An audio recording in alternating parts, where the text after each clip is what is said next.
अन्नपूर्णा आजीचा सगळ्यांना नमस्कार। श्रावण महिन्याला सुरुवात झाली की घरोघरी अळूचं फतफतं, अळूची वडी हे पदार्थ आवर्जून उपासाच्या दिवशी संध्याकाळच्या जेवणासाठी हमखास न विसरता बनवले जातात। विशेष म्हणजे ह्या पदार्थाची चव श्रावण महिन्यात अप्रतिम लागते।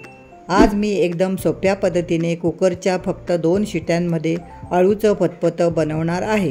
अळूचे फतफतं बनवण्यासाठी मी कोवळ्या अळूच्या पानांची जुडी बाजारातून आणल्यावर स्वच्छ धुवून घेतली आहे। ह्या जोडीमध्ये एकूण 12 ते 15 अळूची पाने आहेत। अळूची भाजी बनवताना आमच्याकडे शक्यतो अशी हिरवीगार कोवळी पाने असणारी आणि हिरव्या देठ असलेली अळूची भाजी आणली जाते। सर्वात आधी अळूच्या पानांची देठ काढून देठ आणि पानं वेगळे करून घेऊ। एकदाच अळूची 4 ते 5 पाने एकत्र घेतली की भाजी बारीक कट करून घ्यायला सोपी जाते। तर इथे मी सर्व अळूची पाने बारीक अशी कट करून घेतली आहेत। अळूची पाने कट करून झाली की अळूच्या भाजीचे देठसुद्धा अशी व्हिडिओमध्ये दाखवल्याप्रमाणे सोलून घेऊ। देठ सोलून घेतले की देठ भाजीमध्ये छान गळगळीत शिजतात। तसेच देठ सोलून घेतल्याने भाजीचा खाजरेपणा कमी होतो। सर्व देठ सोलून झाले की बारीक अशी कट करून घेऊ। अळूची भाजी कोवळी असल्याने देठ कापायला सोपी जातात। अळूचं फतफतं बनवण्यासाठी एक मीडियम आकाराचा बारीक कापून घेतलेला कांदा, 2 चमचे बेसन, गूळ, लसूण, पाव वाटी भिजवून घेतलेले शेंगदाणे आणि चिंच घेतली आहे। आज मी भाजी झटपट कुकरमध्ये बनवणार आहे। तर त्यासाठी कापून घेतलेली सर्व अळूची भाजी, त्याचबरोबर सोलून कापून घेतलेली देठ, बारीक कापून घेतलेला कांदा, भिजवून घेतलेले शेंगदाणे, अर्धा चमचा हळद, 1 चमचा धणे जिरे पूड, अर्धा चमचा गरम मसाला, 1.5 चमचा लाल मसाला, 1 पळी तेल घालून सर्व साहित्य भाजीत मिक्स करून घेऊ। आत्ता जरी कुकर भाजीने पूर्ण भरलेला दिसत असला तरी भाजी शिजल्यानंतर आळली जाईल। भाजी मिक्स करून झाली की 1 ग्लास गरम पाणी आणि चवीनुसार मीठ घालून कुकरच्या फक्त 2 शिट्या काढून घेऊ। तर कुकरच्या 2 शिट्या होऊन कुकर गार झाला आहे। तर बघा, अळूची भाजी छान गळगळीत शिजली आहे। भाजीबरोबर शेंगदाणेसुद्धा छान शिजले आहेत। भाजी एकदा चमच्याने मिक्स करून घेऊ।